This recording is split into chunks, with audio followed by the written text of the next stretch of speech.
और कौन आंसू बहाएगा जो दूसरों की जमीन पर नाजायज कब्जे करे? उसके लिए कौन आंसू बहाएगा जो दूसरों के मकानों पे कब्जा करे? उस पे कौन आंसू बहाएगा जो पड़ोसियों को गालियां दे? उसकी मौत पे कौन आंसू बहाएगा? अरे जो पड़ोसियों का हक मारे उसकी मौत पे कौन आंसू बहाएगा? अरे जो सहाबा की शान में गुस्ताखी करे उसकी मौत पे कौन आंसू बहाएगा? जो वलियों की शान में गुस्ताखी करे उसकी मौत पे कौन आंसू बहाएगा? अरे जो नबी का गुलाम बन के जाता है, इधर जनाजे उठते हैं, उधर लोगों की आंखों से आंसू जारी हो जाते हैं। जो नबी का वफादार बन के जाता है, इधर जनाजा उठता है, उधर लोग आंसू बहाते हैं। अरे इधर नबी के गुलाम का जनाजा उठता है, उधर इमाम साहब कह देते हैं कि लहिद में इश्क रुखे शय का दाग लेके चले, लहिद में इश्क रुखे शय का दाग लेके चले, अंधेरी रात सुनी चराग लेके चले। सुभान अल्लाह, सुभान अल्लाह। अच्छे काम करके दुनिया से जाओ, नेक अमल करके दुनिया से जाओ। इस दुनिया में हम हमेशा रहने के लिए नहीं आए हैं, बल्कि चंद दिन के लिए हम दुनिया में आए हैं। आज हम अपने नौजवानों को देखते हैं, कभी कभी आंखों से आंसू निकलते हैं। हमारे नौजवानों की जिंदगी कैसे गुजर रही है? किसी की जिंदगी गाने सुन करके गुजर रही है, किसी की जिंदगी फिल्में देख करके गुजर रही है। कोई कानों में ब्लूटूथ लगा करके गाने सुन रहा है, कोई कानों में ईयरफोन लगा करके गाने सुनता हुआ नजर आता है। इतना याद रखना प्यारे मुसलमानों, मौत का कोई भरोसा नहीं है। मैंने बच्चों को भी दुनिया से जाते हुए देखा, मैंने जवानों को भी दुनिया से जाते हुए देखा, मैंने उम्र दराजों को भी दुनिया से जाते हुए देखा। वो बाप जिसकी एक ही औलाद थी उसे भी मैंने दुनिया से जाते हुए देखा। मौत ने किसी को नहीं छोड़ा है। अल्लाह कुरान में फरमाता है, इज़ा जाअ अजलुहुम ला यस्तखिरूना साअतन वला यस्तक़दिमून। जब मौत आएगी तो न एक सेकंड इधर और न एक सेकंड उधर। जिस वक्त में अल्लाह ने तुम्हारी मौत लिखी है उसी वक्त ये दुनिया छोड़ करके जाना है। जब नेक व बद हर एक को मरना ही है, तो क्यों ना हम इस हाल में दुनिया से जाएं कि हमारा रब हमसे राजी हो, हमारे रसूल हमसे राजी हो, हमारा खुदा हमसे राजी हो, हमारे पैगंबर हमसे राजी हो। और जब हम दुनिया से जाए तो एक मोहल्ले के लोग खड़े होकर ये कह दें, गद्दार का नहीं वफादार मुस्तफा का जनाजा जा रहा है, नबी के गुलाम का जनाजा जा रहा है। इस हाल में दुनिया से जाना मेरे प्यारे मुसलमानों, ये दुनिया हमेशा रहने की जगह नहीं। बड़ी बड़ी उम्रें पाने वाले इस दुनिया में आए, बड़ी बड़ी दौलत वाले इस दुनिया में आए। तुम शमशान इब्ने औज इब्ने आद इब्ने अनक इब्ने इरम का नाम सुना होगा। दानियाल अलैहिस्सलाम के दौर की बात है। 1700 साल दुनिया में जिया, 12,000 कुंवारी लड़कियों से शादी की, 40,000 शहर अपनी औलाद से बसाए। उसके खजाने की चाबियां 400 खच्चरों पे ला दी जाती थी। जब टैक्स लेने निकलता था तो मजाल नहीं दुनिया के किसी इंसान की उसके सामने आ जाता। लेकिन जब खुदाई का दावा किया, मेरे रब ने कैसा उसको मारा, जरा तारीख उठा करके देखो। लश्कर के साथ जंगल में जा रहा था, लश्कर दूसरी तरफ निकल गया, ये तन्हा अकेला एक दूसरी जानिब निकल गया। और भूख लगी, पैर रगड़ रगड़ करके जमीन पे दुनिया वालों को एक पैगाम दे करके गया, ऐ लोगों मेरी 12,000 मैंने कुंवारी लड़कियों से शादी की, 40,000 शहर अपनी औलाद से बसाए। 1700 साल दुनिया में जीने के बावजूद न मेरी दौलत मेरे काम आई, न मेरी औलाद मेरे काम आई, न मेरा पैसा मेरे काम आया, न मेरी बीबियां मेरे काम आई, न मेरा लश्कर मेरे काम आया। आज मैं भूखे पेट दुनिया से जा रहा हूँ। तुम दुनिया के चक्कर में मत फंस जाना, तुम दुनिया के चक्कर में मत आ जाना। शेख शादी फरमाते हैं, जहाँ ऐ बिरादर नुमानत बकस दिल अंदर जहाँ आफरी बंदोबस्त मकुन तकिया बल मुल्क दुनिया पुष्ट के 20 यार कश्चूटू परवर दो कुछ कुछ आहेंगे रफ्ता पना जाने पाक जे बरतख्त मुर्तन जे बर्रुए खाक। शेख शादी फरमाते हैं, भाई ये दुनिया किसी के साथ नहीं रही, इस दुनिया के बनाने वाले अल्लाह से दिल लगा। दुनिया की मोहब्बत में है बदनामियां बहुत, अल्लाह की मोहब्बत में कोई बदनाम नहीं। तो मोहब्बत खुदा से करो, मोहब्बत अपने रब से करो, प्यार अपने रब से करो जो अपने बंदे को अपने बंदे से इतनी मोहब्बत फरमाता है। मेरा रब 70 माओं से ज्यादा प्यार अपने बंदे से फरमाता है। उस रब को याद करो जिस रब ने तुमको जिंदगी दी, उस रब को याद करो जिस रब ने हमको आंखें सलामत दी, उस रब को याद करो जिस रब ने हमको कान सलामत दिए, उस रब को याद करो जिस रब ने हमको पैर सलामत दिए, उस रब को याद करो जिस रब ने हमको हाथ सलामत दिए उसको याद करो। जिस रब ने हार्ट दिल हमको सलामत दिया उस रब को याद करो। जिसने किडनियां हमको सलामत दी उस रब को याद करो। जिसने हमको ज़हन सलामत दिया उन लोगों को देख लिया करो जिनके पैर सलामत नहीं है, जिनके हाथ सलामत नहीं है, जिनके पास आंखों की रोशनी नहीं है। दिल करता है अपने बीवी बच्चों का चेहरा देख लेता, दिल करता है अपने घर वालों का चेहरा देख लेता। कितने अरमान मचलते हैं। तुम अल्लाह का शुक्र तो अदा करो। आज हम कितना अल्लाह का शुक्र अदा कर रहे हैं। अफसोस होता है मुसलमानों के ऊपर कि अभी थोड़ी देर पहले आपने देखा हमारे नौजवानों का क्या हाल था। क्या समझते हो मरने के बाद कब्र में नहीं जाना है? क्या वहाँ अपने नबी को चेहरा नहीं दिखाना है? कौन सा चेहरा लेकर के जाओगे? अरे चेहरे पे सुन्नते रसूल सजा लो। कहीं ऐसा ना हो कि कब्र में अगर हमारे आका ने चेहरा फेर लिया तो फिर कब्र में कौन है जो हमारे काम आएगा?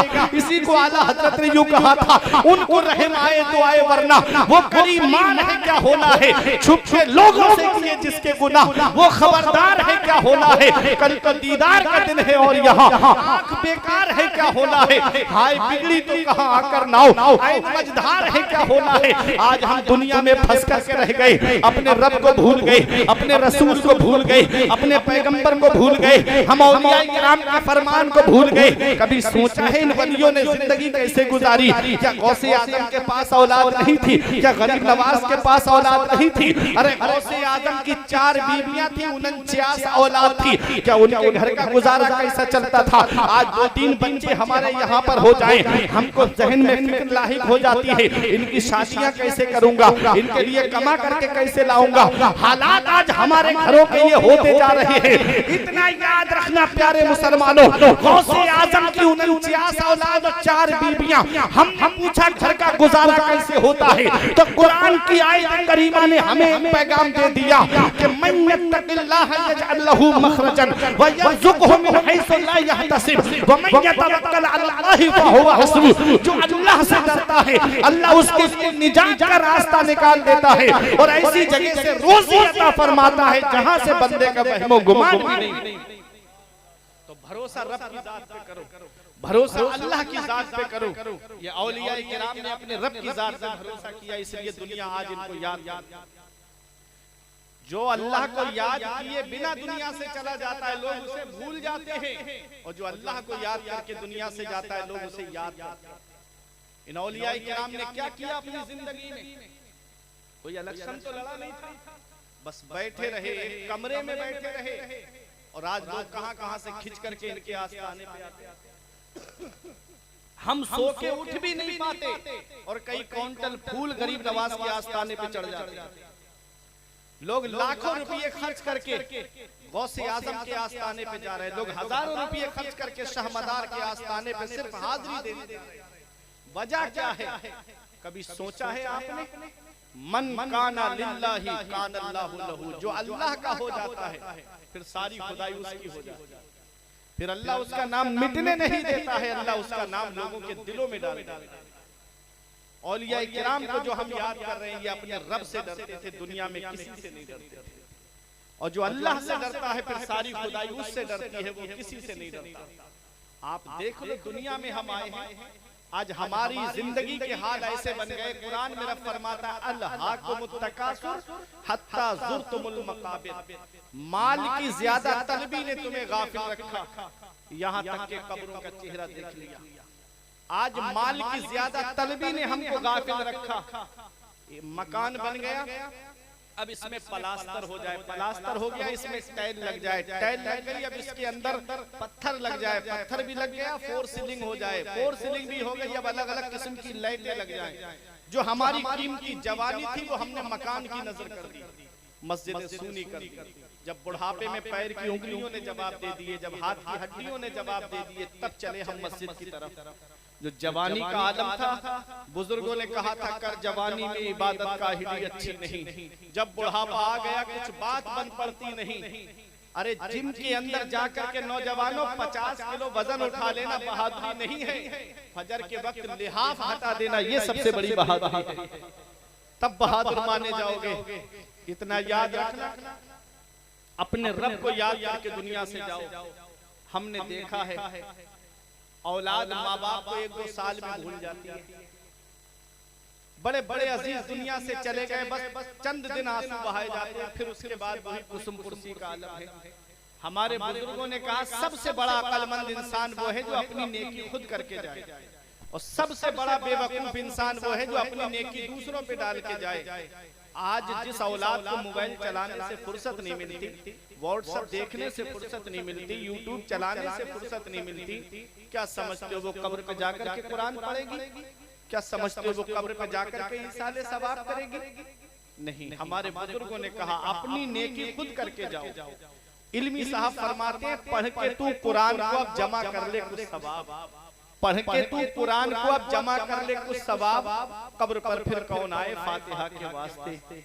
काम वो कर ले प्यारे जिसके 22 कब्र में बागे रिजवा से खुले खिड़की हवा के वास्ते, काम दोजक के किए जन्नत का है उम्मीदवार, कसरे जन्नत तो बना है पारसा के वास्ते। जन्नत मिलना इतना आसान नहीं है जितना आज हमने सोच रखा है। तुम क्या समझते हो जलसे में आ गए, एक बार हाथ उठा के नारा लगा दिया तो जन्नत मिल जाएगी? जन्नत मिलना इतना आसान नहीं है। नमाजें छोड़ के कहता है मैं हुसैनी हूँ, बता हुसैन ने का फर्जे ऐन छोड़े हैं। मेरे अजीज में पहुंचा हूँ इस नतीजे पर, नमाज छोड़ दी समझो हुसैन छोड़े। वो हुसैन जिन्होंने करबला के मैदान में आखिरी सजदा अदा करके दुनिया वालों को एक पैगाम दिया था, न मस्जिद में न बैतुल्लाह की दीवारों के साए में नमाज़े इश्क अदा होती है तलवारों के साए में। वो हुसैन से मोहब्बत करने वालों, सच्ची मोहब्बत तभी होगी जब हुसैन की अदाओं को अपनाओगे, हुसैन के बताए रास्ते पे चलोगे, हुसैन के बताए तरीके पे चलोगे।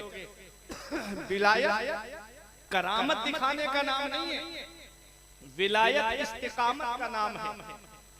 विलायत इस्तिकामत का नाम है। जुनैद बगदादी की बारगाह में एक शख्स आया ये तमन्ना लेकर के कि मैं जब कोई करामत देखूंगा हजरत से तब मुरीद होऊंगा। कई साल तक रहा और जब कोई करामत नहीं दिखी तो चलने लगा। अल्लाह के वली ने बुलाया इधर आओ। आया, पूछा कैसे आए और कैसे जाने लगे? कहता है हुजूर मुरीद होने आया था आपका, मैंने सोचा कोई करामत देखूंगा तब आपका मुरीद होऊंगा। फरमाया देखी? कहा नहीं देखी। फरमाया क्या मैं तुझे हवा पे उड़ के दिखाऊं, क्या करामत समझेगा? बोला मैं तो करामत ही समझूंगा। फरमाया तो जितने ये परिंदे उड़ रहे हैं तेरे नजदीक तो बहुत बड़े वली होंगे। खामोश हो गया। फरमाया पानी पे चल के दिखाऊं करामत समझेगा? उसने कहा जी हुजूर पानी पे चल के दिखाओगे मैं तो करामत ही समझूंगा। फरमाया ये मेंढक और मछलियां जो पानी में तैर रही हैं ये तेरे नजदीक बहुत बड़े वली होंगे। खामोश हो गया।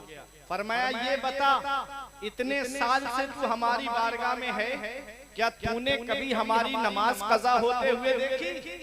क्या कभी हमने नमाज छोड़ी? क्या नबी की सुन्नतों से हटके हमने कदम रखा? कहा नहीं, हमेशा आपको नबी की सुन्नतों पे अमल करते हुए पाया, हमेशा आपको नमाज की पाबंदी करते हुए पाया, फराइज के साथ साथ आप नवाफिल भी पढ़ते हो ये भी मैंने पाया। फरमाया सबसे बड़ी करामत तो यही है कि हम शरीयत पे अमल कर रहे हैं, इससे बड़ी करामत क्या चाहिए? अल्लाह अकबर। तो पता चला जो अल्लाह का वली होता है वो शरीयत का पाबंद होता है, जो अल्लाह का वली होता है वो शरीयत पे अमल करने वाला होता है। आज हम अपनी जिंदगी का जायजा लें तो ऐसे ऐसे पीर भी आज हमको दुनिया में मिलेंगे कि जो एक वक्त की नमाज नहीं पढ़ते और हम जो है उनको बहुत बड़ा पीर समझते हैं। लेकिन याद रखना नमाज फर्ज़े आइन है, हर मुसलमान पे फर्ज है, अलग अलग फर्ज है। इबादतें बदनिया जो होती है वो किसी बंदे की तरफ से कोई बंदा अदा नहीं कर सकता। इबादतें बदनिया जो है नमाज है, रोजा है, ये कोई बंदा दूसरे के बदले रख नहीं सकता क्योंकि हर एक पे अल्लाह ने अलग अलग फर्ज की है। तो याद रखो प्यारे मुसलमानों, नमाज मेरे नबी पे माफ नहीं है, गौसे आजम पे माफ नहीं है, गरीब नवाज पे माफ नहीं है, शाह मदार पे माफ नहीं है, शाह मियां पे माफ नहीं है, इमाम अहमद रजा खान पे माफ नहीं है। तो आप जरा सोचिए तो सही, जो नमाज छोड़ के कहे कि मैं अल्लाह का वली हूँ तो बताओ नमाज छोड़ करके अल्लाह का वली बताने वाला वो अल्लाह का नेक बंदा कैसे हो सकता है? ये औलियाए किराम जो आज जिनको दुनिया याद कर रही है, इन्होंने नवाफिल पढ़े हैं, फराइज के अलावा नवाफिल पढ़े हैं। हदीस पाक में है, मेरे आका हुजूर सल्लल्लाहु अलैहि वसल्लम ने हदीस कुदसी को बयान करते हुए इरशाद फरमाया कि बंदा नवाफिल के जरिए अल्लाह का कुर्ब हासिल कर लेता है।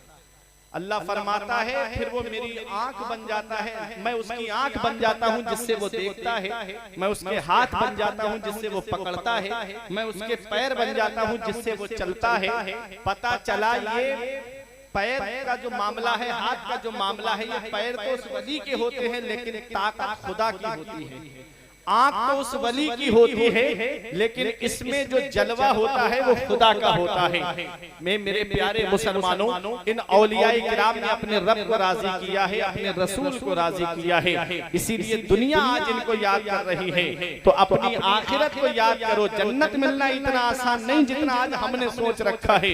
अगर जन्नत मिलना इतना आसान होता तो हजरत उस्मान गनी को देखो, जिनको हुजूर सल्लल्लाहु अलैहि वसल्लम ने दुनिया में जन्नती होने की बशारत दी, दुनिया में जन्नती होने की खुशखबरी सुनाई। मेरे आका हुजूर सल्लल्लाहु ताला अलैहि वसल्लम ने इरशाद फरमाया कि उस्मान गनी के ताल्लुक से दुआ करके कि मेरा उस्मान नफल ना भी पढ़े तब भी उससे कोई मुआखजा नहीं होगा।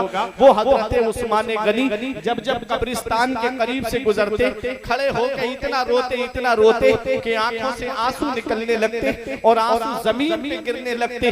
देखने वाले देख के कहते, हुजूर आप तो बख्शाए हो, आप इतना क्यों रोते हो कब्र को देख करके? तो उस्मान गनी कहते हैं ये कब्र दुनिया की मंजिलों में सबसे आखिरी मंजिल है और आखिरत की मंजिलों में सबसे पहली मंजिल है। अगर कब्र के सवालों के जवाब में इंसान पास हो गया तो आगे उसके लिए आसानियां हैं, और अगर कब्र के सवालों के जवाब में फंस गया तो आगे उसके लिए बड़ी मुश्किलों का सामना है।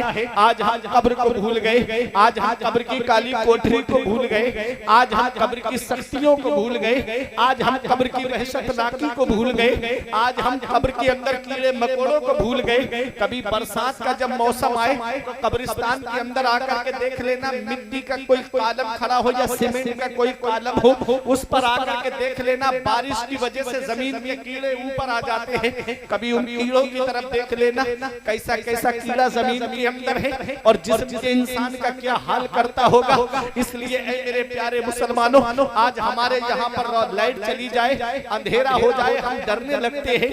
कभी कब्र की काली कोठरी के बारे में सोचा, जहाँ जहाँ तो कोई इन्वर्टर का इंतजाम होगा, जहाँ जहाँ तो लाइट का कोई इंतजाम होगा, वहाँ कब्र में हमने काली कोठरी में उजाले के लिए क्या इंतजाम किया है।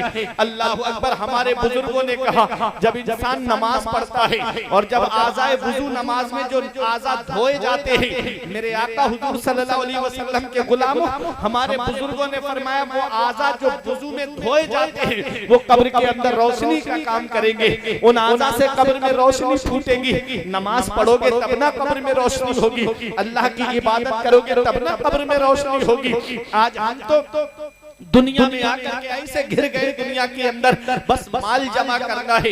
1 लाख हो गए, 2 लाख हो जाए, 2 लाख हो गए, 3 लाख हो जाए, बस माल बढ़ता चला जाए, उम्र बढ़ती चली गई, बीमारियां लगती चली गई। कुरान में फरमाता अल हाकुमुत तकासुर हत्ता ज़ुरतुमुल मकाबिर, माल की ज्यादा तलबी ने गाफिल रखा, यहाँ तक के कब्रों का चेहरा देख लिया। इंसान कब्र के अंदर पहुंच जाता है, फिर अफसोस का हाथ मलता हुआ कब्र के अंदर अफसोस करते हुए रब से कहता है मौला एक बार दुनिया में भेज दे, कभी सजदे से सर नहीं उठाऊंगा। आज हमारी जिंदगी की सांसें चल रही है, आज हमने सिनेमा हॉल आबाद कर दिए, मस्जिदें वीरान कर दी।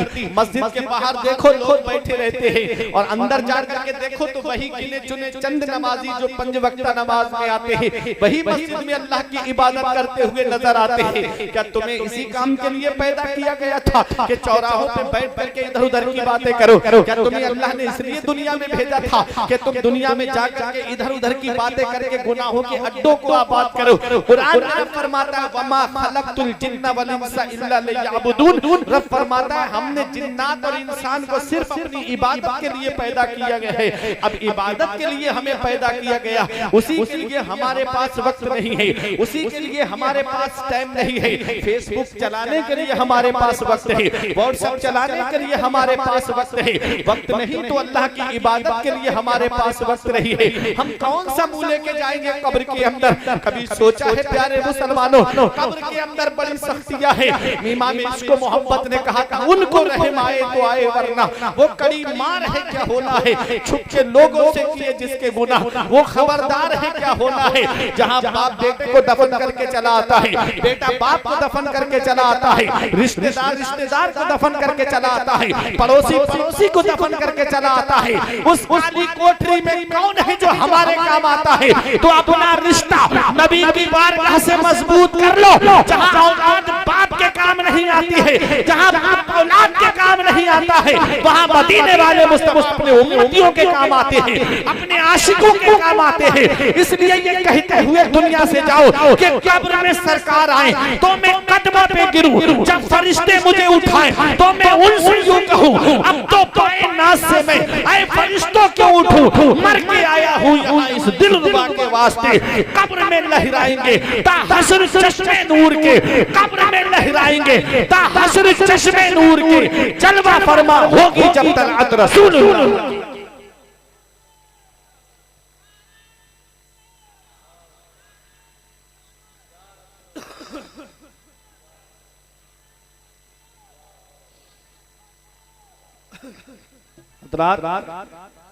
तो अच्छे काम करके दुनिया से जाओ, नेक अमल करके दुनिया से जाओ।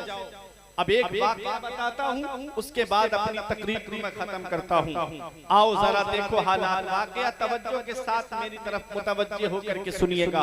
कभी कभी मेरे आका सहाबाए किराम के दरमियान बनी इसराइल के किस्से सुना दिया करते थे। बनी इसराइल के किस्से था तो वो किस्सा, लेकिन जब नबी ने अपनी जुबान से बयान फरमा दिया तो वो हदीस थी। क्योंकि रसूलुल्लाह सल्लल्लाहु अलैहि वसल्लम के कौलो फेलो तकरीर को हदीस कहते हैं। मेरे आका हुजूर सल्लल्लाहु ताला अलैहि वसल्लम ने इरशाद फरमाया कि बनी इसराइल के 3 शख्स थे, 3 नौजवान थे जो बाहर निकले सैर के लिए, घूमने के लिए। अचानक से तूफान आया, सख्त बारिश का मौसम हुआ। तीनों ने मशवरा किया कि चलो ये पहाड़ नजर आ रहा है, इसके अंदर गार है, उस गार में छिप जाते हैं। जब तूफान थम जाएगा, जब बारिश रुक जाएगी, तब निकल करके अपनी अपनी मंजिल की तरफ चलेंगे। तीनों जैसे ही गार के अंदर गए, एक चट्टान टूटी पत्थर की और वो गार के मुंह पे आकर के रुक गई। गार का दरवाजा बंद। चट्टान इतनी वजनी थी, इतनी भारी थी कि तीनों ने ताकत लगाई लेकिन हिला ना पाए। अब परेशान हो गए, अंदर गार के अंदर बंद हैं। अब ऐसी मुसीबत में कौन है जो उनके काम आए? तीनों आपस में बैठ करके मशवरा करने लगे कि जहां सारे रास्ते बंद हो जाते हैं वहां दुआ का रास्ता खुला रहता है, और जहां कोई किसी के काम नहीं आता है वहां परवरदिगार अपने बंदों के काम आता है। अपनी जिंदगी में कोई अच्छे काम किए हैं, नेक अमल किया है, तो आज उसके वसीले से दुआ कर लो। आप यहाँ उर्स में बैठे हो, यहाँ बैठना अपना रायगा मत समझना। आप अल्लाह के वली के उर्स में आए हो, ये जगह गवाही देगी कि फला वक्त फला टाइम रात के 12 बजे हिदायत शाह वली के उर्स में बैठ करके इन्होंने मौला तेरे और तेरे महबूब का जिक्र सुना। ये जगह गवाही देगी। ये फरिश्ते जो 2 कांधे पे बैठे हैं, ये फरिश्ते हमारे लिए गवाही देंगे कि किसने जलसे में बैठ करके वाज़ो नसीहत को सुना है। मैं करामतें अगर वलियों की बताऊं तो काफी वक्त हो जाएगा। आप यूट्यूब पे सर्च कर सकते हो, मेरा नाम डालेंगे। मैंने अक्सर औलिया किराम की शान में तकरीरें की हैं, आप यूट्यूब पे सुन सकते हो। लेकिन कुछ पैगाम पहुंचाना चाहता हूं नसीहत का, ताकि एक भाई भी अमल कर ले तो मेरा बयान करना कामयाब हो जाए और आपका यहाँ बैठना और सुनना कामयाब हो जाए। तो वो तीनों शख्स गार के अंदर फंस गए, परेशान है, क्या करें? कहा कि अब दुआ करो, अल्लाह ही इस मुसीबत को दूर फरमाएगा, अल्लाह ही हमको यहाँ से बाहर निकालेगा। मेरा रब वही है जिसने फिरौन को बादशाहत दी और जब खुदाई का दावा किया तो दरिया के अंदर डिबो करके मार दिया। मेरा रब वही है जिसने नमरूद को बादशाहत दी और जब उसने खुदाई का दावा किया तो एक लंगड़े मच्छर से मरवा दिया। मेरा रब वही है, मेरा अल्लाह वही है जिसने शद्दाद को बादशाहत दी और जब उसने दुनिया में मसनूई जन्नत बनाई तो एक पैर घोड़े पे और एक पैर जमीन पे रब ने हुक्म दिया रूह निकाल ने इसकी रूह निकाली, सूखी लकड़ी की तरह जमीन पे गिरा। 7 जिनके थे यहाँ लश्करों फौजों सिपाह बेकसाना कब्र के अंदर अकेले चल बसे। एक साथ भी न ठहरे वादा जिनका आ गया, जी के जी में रह गए अरमान सारे चल बसे। अल्लाह अकबर। मेरा रब वही है जिसने कारून को खजाना दिया और जब मूसा अलैहिस्सलाम ने उससे कहा कि अल्लाह ताला ने ज़कात का हुक्म दिया है, माल रब की बारगाह में खर्च करो, तो एक जुमला बोला था उसने कि अब अल्लाह फकीर हो गया है, अब हमसे माल मांग रहा है, अब अल्लाह गरीब हो गया है, अब हमसे दौलत मांग रहा है। मेरे रब ने खजाने के साथ जमीन के अंदर धंसा दिया। मेरा रब वही है जिसने अबू जहल को सरदारी दी और जब उसने उसके महबूब की शान में गुस्ताखी की तो छोटे छोटे बच्चों से मरवा दिया। मेरा रब वही है जिसने यजीद को शख्सी हुकूमत दी और जब वो तख्त पे बैठा और जब उसने आले नबी को शहीद करवाया तो मेरे रब ने उसे दर्द कौलैंज से मार दिया। मेरा रब वही है, कुरान मेरा फरमाता है कुलिल्लाहुम्मा मालिकल मुल्क तुतिल मुल्का मन तशाउ व तंज़िउल मुल्का मिम्मन तशाउ व तुइज़्ज़ु मन तशाउ व तुज़िल्लु मन तशाउ बियदिकल खैर इन्नका अला कुल्लि शैइन कदीर। के सारे बादशाहों का बादशाह अल्लाह है। अल्लाह जिसे चाहता है उसे बादशाह बना देता है और अल्लाह जिससे चाहता है उससे बादशाह छीन लेता है। अल्लाह जिसे चाहता है उसे इज्जतें अता फरमाता है, अल्लाह जिसे चाहता है उसे जलील कर देता है। सब अल्लाह के दस्ते कुदरत में है। और मेरे आका हुजूर सल्लल्लाहु अलैहि वसल्लम के गुलामों, वो तीनों बनी इस्राइल के नौजवान परेशान गार के अंदर कहते हैं अब उस रब की तरफ लौ लगाओ, अब उस रब की बारगाह में लौ लगाओ जहां सारे रास्ते बंद हो जाते हैं वहां दुआ का रास्ता खुला होता है। दुआ करो तो सही, दुआ मुखुल इबादत, दुआ इबादतों का मग़ज़ है। दुआ से अल्लाह तकदीर बदल देता है, दुआ से अल्लाह उम्रें बढ़ा देता है। दुआ करो तो सही। जब वो दुआ करते हैं कहा हम लोगों ने जिंदगी में जो नेक अमल किए हैं, हम लोगों ने जिंदगी में जो नेक काम किए हैं उनके वसीले से दुआ तो मांगो। उनमें का एक नौजवान खड़ा हुआ कहता है कि ए मेरे परवरदिगार, मेरे दिल का राज तू जानता है, मौला मेरे दिल का हाल तू जानता है। ऐ मेरे परवरदिगार, मैं एक दिन अपनी बकरियां चराने के लिए ले गया, रात ज्यादा हो गई, बकरियां चराते चराते जंगल में मैं दूर निकल गया, वापस आते आते मुझको रात हो गई और काफी रात हो गई। जब मैं अपने घर पे वापस आया तो मेरे माँ बाप सो चुके थे, मेरे माँ बाप सो गए। मैंने अपनी बकरियों का दूध दूहा और दूने के बाद में मैंने अपनी बकरियों का दूध दूने के बाद में मेरी बीबी मुझसे कह रही थी बच्चे भूख से तड़प रहे हैं। मेरी बीबी मुझसे बोली बच्चे भूख से बिलक रहे हैं, वो बच्चों को बहुत ज्यादा भूख लगी है, ये दूध अपने बच्चों को पिला दो। तो कहता है कि मेरे मौला, मैंने वो दूध अपने बच्चों को नहीं पिलाया बल्कि अपने माँ बाप के सरहाने लेकर के दते रहे, सोते रहे। मैं पूरी रात माँ बाप के सरहाने खड़ा रहा, मेरे बच्चे भूख से मेरे कदमों में बिलखते रहे। मेरी बीवी मेरे हाथ जोड़ के कह रही थी कि बच्चों को दूध पिला दो, इनकी भूख देखी नहीं जा रही है, इनका तड़पना देखा नहीं जा रहा है। कहा कि मैंने अपने बच्चों को दूध नहीं पिलाया, मैंने अपने बच्चों की भूख को प्यास को नहीं मिटाया, बल्कि मैंने सोचा कि मेरे माँ बाप सोते रहे भूखे और मैं अपनी औलाद को खिलाऊं, इसलिए मैं अपने माँ बाप के सरहाने खड़ा रहा कि पहले मेरे माँ बाप खाएंगे फिर उसके बाद मेरी औलाद खाएगी, पहले मेरे माँ बाप खाएंगे फिर मेरे बीवी बच्चे खाएंगे। कहा मेरे माँ बाप की आंख रात के सुबह के वक्त में खुली, मेरे माँ बाप ने मुझसे पूछा बेटा कब से खड़े हो? कहा कि हम तो पूरी रात से आपके सराहने खड़े हैं। माँ बाप की आंखें भीग गई। अल्लाह अकबर। कहा बच्चों को दूध पिला दिया?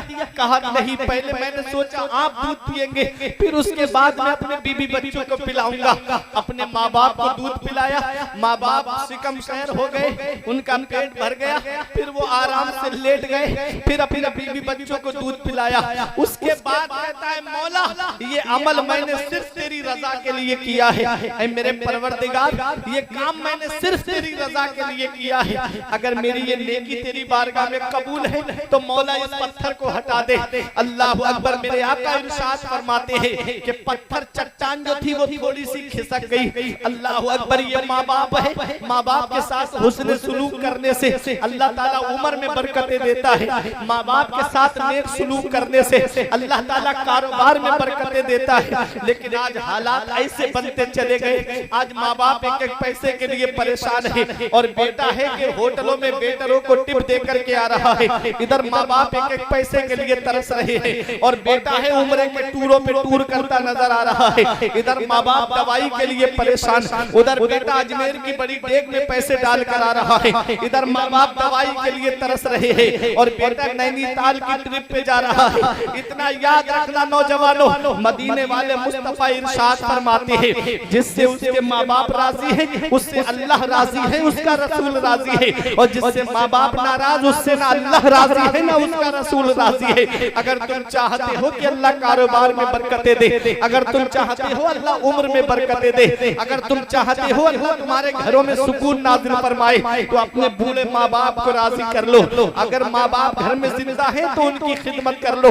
न जिस दिन ये चारपाई घर से उड़ जाती उस दिन चिराग लेके भी ढूंढोगे तो माँ बाप जैसा प्यार करने वाली शख्सियत नहीं मिलेगी, माँ बाप जैसी मोहब्बत करने वाली शख्सियत नहीं मिलेगी। आज हम दुआ कराते फिर रहे हैं। मैं आया, मुझसे कहा हजरत कारोबार के लिए दुआ कर दो। पीर साहब आए, कहा पीर साहब हमारे घर कारोबार